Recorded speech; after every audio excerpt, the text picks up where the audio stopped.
Bien-aimés dans le Seigneur, je vous salue dans le précieux nom de Jésus-Christ de Nazareth, le roi de gloire.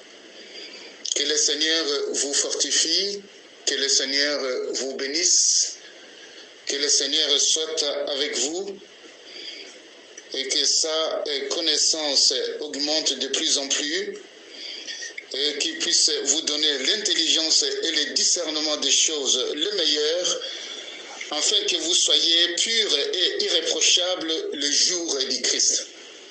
Et ce matin, le Seigneur nous a fait grâce pour que nous puissions parler aussi d'un thème aussi important, qui est la sagesse de Dieu.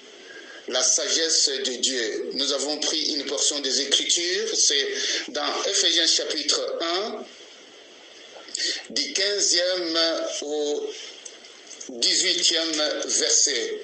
Nous allons lire Ephésiens chapitre 1, verset 15 au verset 18.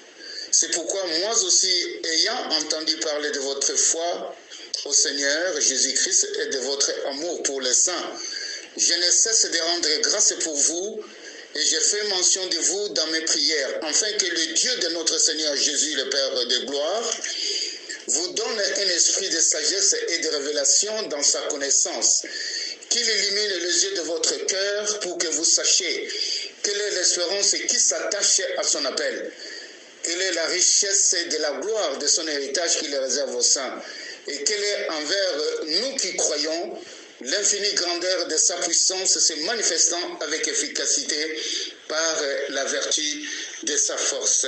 Amen. Nous parlons de la sagesse de Dieu. La sagesse de Dieu est tout d'abord pure, ensuite porteuse de paix, douce, conciliante, pleine de compassion et de bons fruits. Elle est sans parti pris et sans hypocrisie. C'est Jacques qui nous enseigne dans Jacques chapitre 3 au 17e verset. La sagesse nous procure une honnêteté de paix. Dieu a prévu pour chaque croyant un glorieux héritage au terme duquel lui est garanti, entre autres, la domination sur toutes les œuvres des ténèbres, y compris le péché, la maladie et la mort spirituelle. Pour que nous puissions tirer avantage de notre autorité en Christ et résister avec succès aux stratégies du diable dans toutes les circonstances, il faut que les yeux de notre entendement spirituel soient éclairés.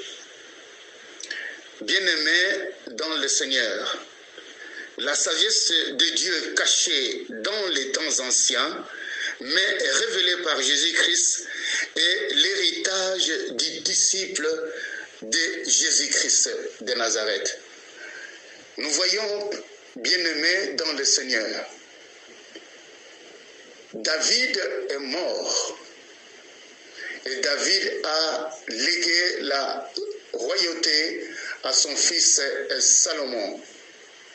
Salomon, avant de diriger Israël, et Salomon a cherché la face de Dieu. En cherchant la face de Dieu, Dieu lui a répondu. Et Dieu lui a demandé qu'est-ce qu'il voulait. Salomon a répondu tout simplement qu'il voulait la sagesse. Il a dit que tu n'as pas demandé autre chose, la richesse, mais tu as demandé la sagesse. Et Dieu lui donna la sagesse. En plus de la sagesse, Dieu lui donna aussi les richesses de ce monde. La Bible nous déclare quelque part que la sagesse de Dieu vaut mieux que l'or. C'est ainsi, bien-aimés, nous, en tant qu'enfants de Dieu, nous devons chercher la sagesse de Dieu, la sagesse d'en haut qui est pure, la sagesse de Dieu qui est bonne, la sagesse de Dieu qui est douce. Lorsque nous saisissons ces vérités et marcher dans la réalité de l'héritage de Dieu, pour nous en tant que saints, est la clé qui nous permettra de prendre notre place dans l'Église, corps du Christ, et de régner en roi dans cette vie sous le soleil.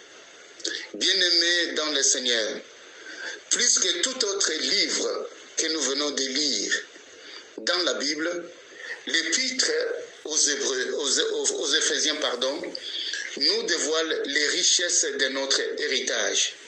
Et c'est ce que l'apôtre Paul a prié en esprit pour l'église d'Éphèse.